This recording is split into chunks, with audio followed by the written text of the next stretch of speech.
What happens when a stalwart seven-time-old lemonade stand and Clint Eastwood cross paths, a story you will now forget. The summer heat hung heavy in the air, the kind that made the pavement shimmer and transferred neighbors scurrying for shade on. A quiet suburban road in Santa Clarita, California, life moved at a slow pace. Meadows were neatly trimmed, sprinklers ticked rhythmically, and the scent of lately cut lawn mingled with the faint aroma of regale from many houses down but for one little girl. This was not just another summer day. Seven-time-old Emma sat on a small, rustic coprolita herbacées, slightly touching the ground. As she precisely arranged her lemonade stand, it was a simple setup, a folding table covered with a faded checkered cloth, ewer of lemonade sweating in the heat, and a small pile of plastic mugs piled neatly to one side. The centerpiece was her manual, sign a burst of color scrolled in bold, uneven letters. Lemonade for stopgap. Emma's determination was apparent in every detail. From the way she acclimated the sign to make sure it was visible from the road, to the bright smile she flashed at each passing auto, but what truly set her piecemeal was her purpose. Unlike other kiddies selling lemonade to save up for a new toy or a trip to the recreation domain, Emma had a far more burning thing. She was raising plutocrat for her own chemotherapy treatments. It was not a choice any child should have to make. But Emma had faced more in her 7 times than utmost people do in a continuance, diagnosed with leukemia nearly a time ago. She had spent innumerous days in hospitals, enduring tests, needles, and treatments that left her weak and squeamish. Despite it all, she refused to let her illness shroud her spirit. Her mama Claire watched from the veranda, hair heart-paining with a blend of pride and anguish. Emma's hair, formerly long and golden, was now cropped short, a testament to the risk of her treatments. Yet there she was, signaling madly at each passerby, her big brown eyes sparkling with a determination. Far beyond her times, a jogger passed by, glancing curiously at the stage, before offering a surge and continuing. Ona auto-braked compactly, also drove off. Emma did not feel to mind. She simply acclimated her, poured herself a small mug of lemonade, and awaited. Her first client was a neighbor, Mrs. Henderson, who scuffled over with her club. How important for a mug squeeze? She asked, her voice warm a bone. Emma replied with a grin. Mrs. Henderson handed her a 10-bone bill. Keep the change, she said, vocally, her eyes moping on the words lemonade for stopgaps. He gentled Emma's hand before making her way back home. Little by little further neighbors stopped by. Some bought lemonade. Others simply dropped many coins or bills into the mason jar labeled donations. Each commerce brought a new surge of stimulant.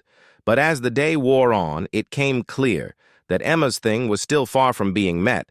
But Emma was not discouraged. She had no way of knowing that moment would be the day. Everything changed.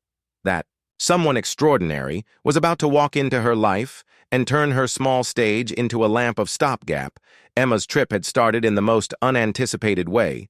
She had always been the picture of health, a lively little girl who spent her days running barefoot through the yard, climbing trees and riding her pink bike with the tassels fluttering on the bars. She was the kind of sprat who filled a room with her horse loaf, whose imagination sounded bottomless as she painted capricious scenes on scrap pieces of paper. But about a time ago, everything changed. It began subtly. Too tired to finish her bike rides, frequent naps after academy, and small bruises that sounded to appear out of nowhere. At first her parents allowed it was just a phase. She's presumably just growing, her pater Brian had said, though Claire could not relatively shake the knot of solicitude. Growing in her casket, the fever started coming low grade at first, also spiking advanced and refusing to break. Emma's appetite downscaled, and she began losing weight at an intimidating rate. One day, Claire noticed that Emma plotted to lift her art inventories. Her formerly energetic little girl, now too weak to hold a paintbrush for further than a mini twinkle. It was also that she knew commodity was deeply wrong. Claire and Brian took Emma to the pediatrician, hoping for consolation, but preparing for the worst. The waiting room smelled noiselessly of antiseptic, and the cheerful bills on the walls did little to ease Claire's mounting anxiety after a whirlwind of tests blood draws, and a long, agonizing delay. The croaker entered the room with a look that verified their fears. "Emma has leukemia," he said gently, as however softer words could buffer the blow, Claire's world sounded to cock. The word hung in the air. Heavy and sharp, she reached for Brian's hand, her mind contending with questions and fears. What did this mean for Emma? How bad was it? Could they go the treatments? Emma did not completely grasp the graveness of the opinion at first, but she could tell commodity was wrong. Her parents tried to explain in simple terms, assuring her that they would do everything to make her better. But as the weeks passed, the reality, set in the sanitarium, came her alternate home.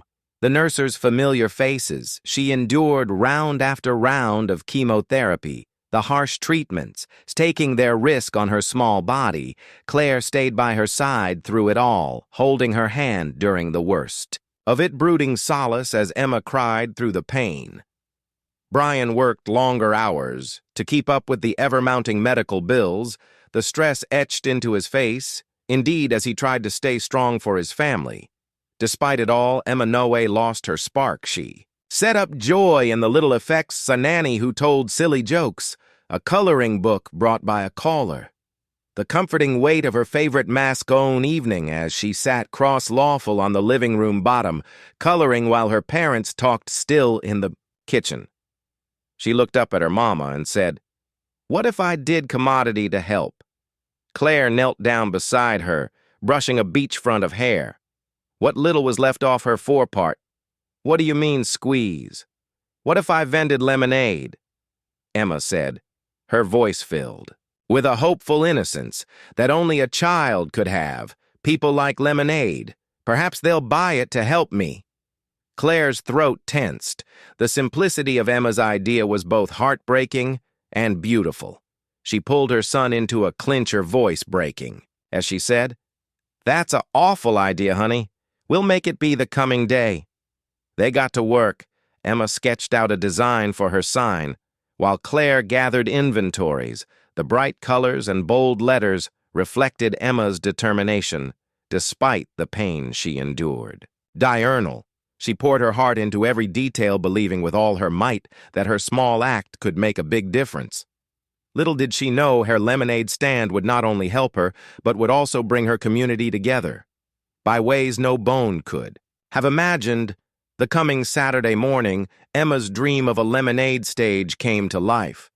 The sun rose early, casting long murk over the neighborhoods. Claire helped Emma set up in their driveway. Emma wore her favorite unheroic sheath, the one she claimed matched her lemonade. A droopy straw chapeau shadowed her face, and though the treatments had left her pale and tired, her excitement gave her cheeks a rosy gleam. They carried out the folding table and covered it with a checkered cloth Claire had set. Up in a storehouse box, the ewer of lemonade made fresh that morning, with just the right blend of sugar and failures, stood proudly in the center condensation formerly forming on the glass. Coming to, it was a neat mound of plastic mugs and a mason jar, labeled donations, the words precisely written in Emma's shaky but determined handwriting. The sign was Emma's favorite part. She had worked on it all week, using labels and crayons to write lemonade for stopgap in bold various letters beneath it. He had drawn a bright, unheroic sun and a red heart, the kind only a child could produce, amiss yet bursting with emotion. They propped it up on an old easel timber, sure it was visible to anyone driving by. The first hour was quiet. A jogger passed, giving Emma a friendly surge, but did not stop. A auto braked as it approached the stage, the motorist glancing curiously, but also it drove on. Emma did not feel discouraged. She acclimated her chapeau and poured herself a small mug of lemonade, belting it precisely. As she awaited, around medial morning, the first client arrived. Mrs. Henderson, and senior woman who lived 2 houses down, scuffled toward the stage with her club tapping vocally against the pavement. "Good morning, Emma," said, her voice warm and gentle. "Good morning, Mrs. Henderson," Emma replied, her face lighting up. "Would you like some lemonade? It's $1 a mug." Mrs. Henderson smiled and pulled a 10-bone bill from her bag. "I'd love some squeeze, keep the change." "Okay?" Emma handed her a mug, her hands pulsing slightly. "Thank you so much," she said, her voice filled with genuine gratefulness. As Mrs. Henderson walked down, more neighbors began to arrive. A youthful mama pushing a stroller stopped to buy a mugalso. Came a group of kiddies from Emma's academy, dragging their parents. Along, they brought Energy and Horseloff to the stage, drooling excitedly as they bought lemonade and asked Emma about her signets for my chemo. Emma explained simply. Her honesty was disarming, and more frequently than not guests would slip an redundant bill into the donation jar. Touched by her courage, by noon word had spread. Buses began to pull over, motorists stepping out to buy lemonade and converse with Claire, who was now sitting in a field president near. The smell of fresh-cut lawn and the sound of children's horseloff filled the air, but all eyes were on Emma's stage. The highlight of Emma's day came when Mr. Alvarez, the neighborhood postman, arrived. Was a familiar face, always quick with a joke or a kind word. That day he approached the stage with his usual cheerful grin. "How important for a mug?"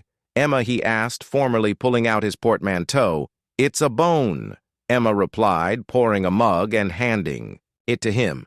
Mr. Alvarez took a belt, smacked his lips dramatically, and said, "This is the stylish lemonade I have ever had. Then's $20. Keep up the good work, youngster."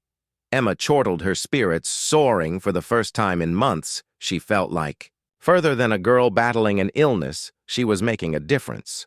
One mug of lemonade at a time, the crowd grew steadily throughout the day, and by medial autumn the donation jar was nearly full. Claire could not hide her feelings as she watched her son interact with neighbors and non-natives likewise, her confidence blooming with each kind word and gesture. The day felt like a triumph. But Emma could not have imagined what was about to be coming. Someone unanticipated was about to arrive, and they would change everything. The sun was high in the sky, casting sharp murk over the neighborhood, as Emma poured another mug of lemonade. The donation jar was nearly overflowing, a blend of crumpled bills and loose change sparkling in the autumn. Light the air hummed with a quiet energy as neighbors came and went, each adding their own small donation to Emma's stage. Emma, despite the heat, sounded perplexed. She acclimated her straw chapeau, her small hands gripping the ewer tightly as she served another client. Claire watched proudly from her field, President chatting with a neighbor, but keeping one eye on her son also. From down the road, someone caught Emma's attention. A altitudinous man dressed in a weathered leather jacket and dark jeans was walking sluggishly toward the stage. His movements were deliberate, his posture relaxed, yet purposeful. With his sunglasses shielding his eyes and his grizzled face incompletely hidden by a shadow, he transuded a quiet confidence that turned to many heads. Emma squinted in his direction, her curiosity piqued. The man was not familiar. He was not one of the regular joggers or neighbors who frequently passed by. He stopped a many paces from the stage, surveying the setup with a faint smile lugging at the corner of his mouth. "Hi there," Emma said brightly, her voice cutting through the quiet hum of the road. "Would you like some lemonade? It's only $1 a mug." The man squinched slightly, resting his hands on his knees so he could meet her aspect a bone. Seems like a bargain," he said, his voice deep and husky, carrying the weight of someone who'd lived a lot of life. "What's all this?" For Emma refocused to her sign, her small cutlet brushing over the various words. "Lemonade for stopgap." "It's for my chemo," she explained simply, her tone matter of fact, but laced with a quiet strength. "I am trying to help my mama and Pater so they do not have to worry so important." The man's expression softened. He glanced at the donation jar. Also back at Emma for a moment, he sounded to vacillate, as if importing his coming move. Eventually, he reached into his jacket fund and pulled out a checkbook. "What's your name, Squeeze?" he asked, his pen poised over the paper. "Emma," she replied, blinking. Up at him, Well, Emma, he said, scribbling commodity onto the check, I suppose it's time this lemonade stand got the recognition it deserves. He tore the check from the book and handed it to her. Emma unfolded the slip of paper, her small hands pulsing slightly as she read the number written on it. Her eyes widened and her mouth fell open. This is $50,000, she blatted her voice. Slightly above a tail, Claire, who had been watching from a distance, bolted to her base's 50. 00, she repeated, her voice pulsing as she rushed to Emma's side. She glanced at the man, her eyes brimming with gashes. I do not indeed know what to say. Thank you does not feel like enough. The man smiled, his rugged features softening. You formerly said it, he replied. This little girl. Then she's the one doing the real work. It was also that someone in the crowd muttered, Stay a nanosecond. Is that Clint Eastwood? The name gurgled through the small group like a spark kindling dry leaves' phones. Surfaced whispers turned to gasps, and soon everyone was heightening their necks for a better look. Emma looked at him curiously. Are you notorious or commodity? She asked, tipping her head. Clint chortled, hunkering again so he could look her in the eyes a little bit. He said, his tone light, but not as notorious as you are going to be. Emma? The crowd laughed vocally. The pressure of the moment breaking into commodity, warm and genuine. Clint reached out and gently gentled Emma's shoulder. You keep doing what you are doing, youngster. The world could use further people like you. The donation jar was full, the check was written, and yet the hassle was far from over. What Clint Eastwood had just done was only the morning of the impact he would leave behind. The air buzzed with energy as the consummation set in. Clint Eastwood, the fabulous actor and filmmaker, was standing at Emma's little lemonade stand. Words spread snappily among the crowd that had gathered, and people began brooding, excitedly, roughly snapping discrete prints or recording vids. Yet Clint sounded entirely perplexed, his focus fixed solely on Emma and her family. Emma goggled down at the check in her hands, the bold number published on it nearly too inviting to comprehend. 50, 0, 0. She muttered, her voice pulsing with a blend of unbelief and admiration. Claire squinched beside her son, her hands shaking as she gently took the check to corroborate what her eyes were formerly telling her. Her breath hitched and gashes streamed down her face. This is inconceivable, she said, her voice breaking. I cannot believe this. Clint smiled vocally, his weathered face radiating a quiet kindness. It's not about the plutocrat, he said, his tone steady. It's about showing this little legionnaire that she's not alone. She's formerly done the hard part. She just demanded a little drive as if on cue. The crowd broke into applause. Neighbors who had come to buy lemonade began stepping forward, inspired by the gesture they had just witnessed. Mr. Alvarez, the cheerful postman, was the first to speak up. Emma, he said, pulling a 50-bone bill from his portmanteau.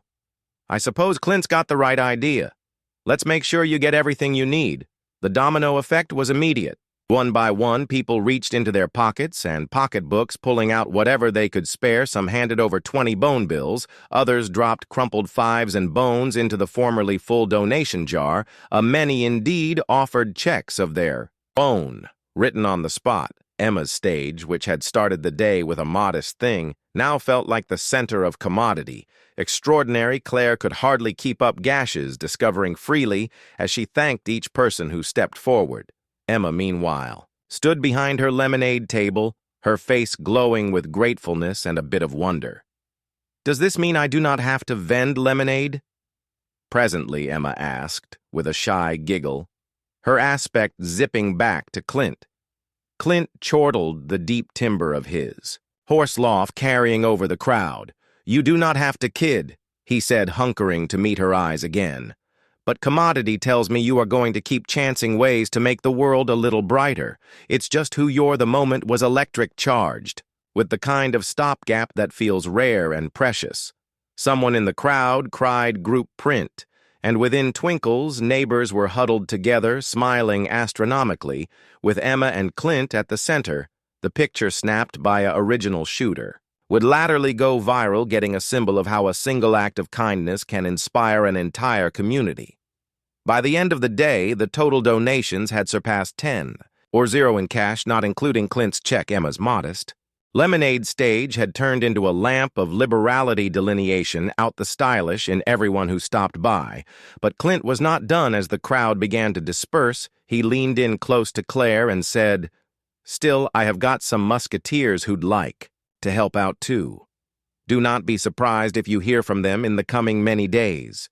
Claire, still overwhelmed, jounced, her voice catching as she replied, "Thank you, you've changed our lives." Clint sloped an imaginary chapeau to her and stood addressing, the small crowd still moping.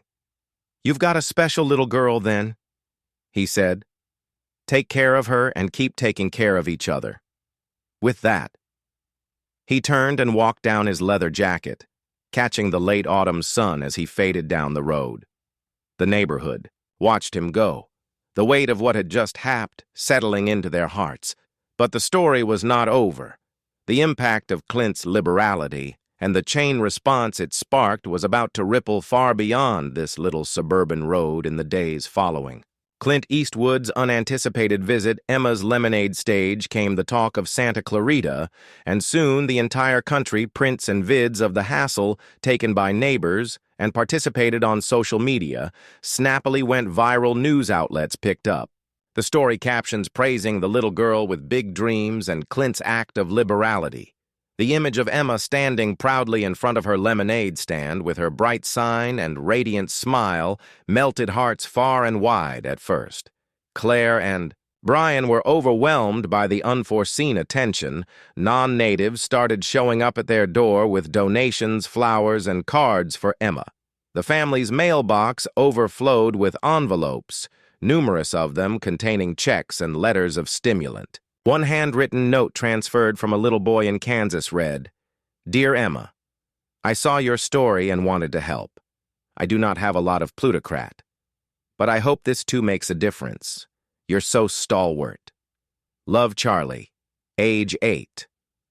Emma was deeply touched. She precisely placed the letter in a shoebox. She'd started filling with all the cards and notes she entered, averring to her mama that they keep every single one. "These people are helping me," she said one evening, as she precisely piled the letters. "I want to flash back them," but the story did not just inspire individualities. It caught the attention of original businesses and charities. A near sanitarium reached out immolation to cover any remaining medical costs. Emma's family might face a popular lemonade brand transferred her a times force of their product, along with a sincere note. "Emma, your frippery reminds us of the agreeableness of life. Keep inspiring the world."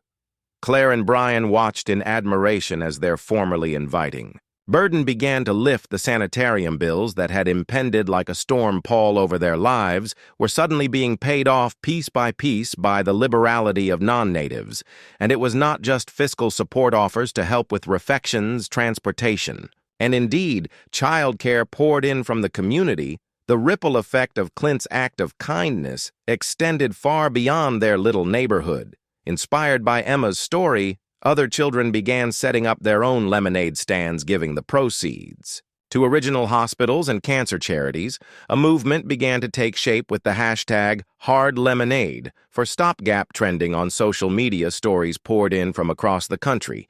Kiddies raising plutocrat for loved bones, communities coming together. And indeed, celebrities stepping forward to make donations in Emma's name. Despite all the attention, Emma remained humble one evening. As she sat on the living room bottom with her parents organizing another pile of letters, she looked up and said, "Do you suppose we can help other kiddies like me? Perhaps we can do commodity bigger."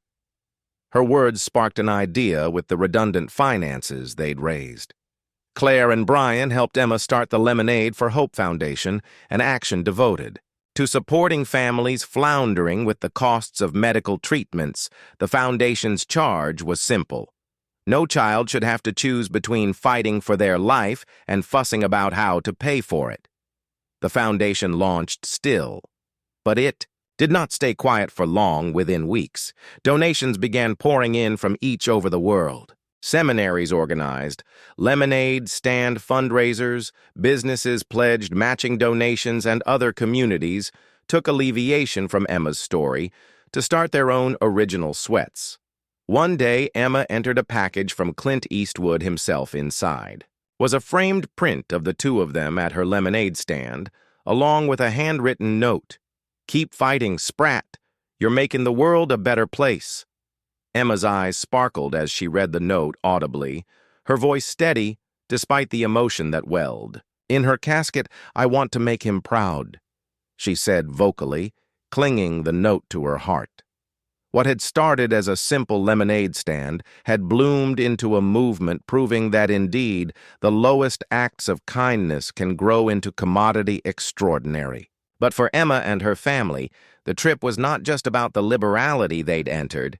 It was about the new hope they could now give to others. Months after that indelible day, life looked a little different for Emma and her family. The formerly constant solicitude etched into Claire and Brian's faces had softened, replaced by a sense of relief they had not felt in over a time.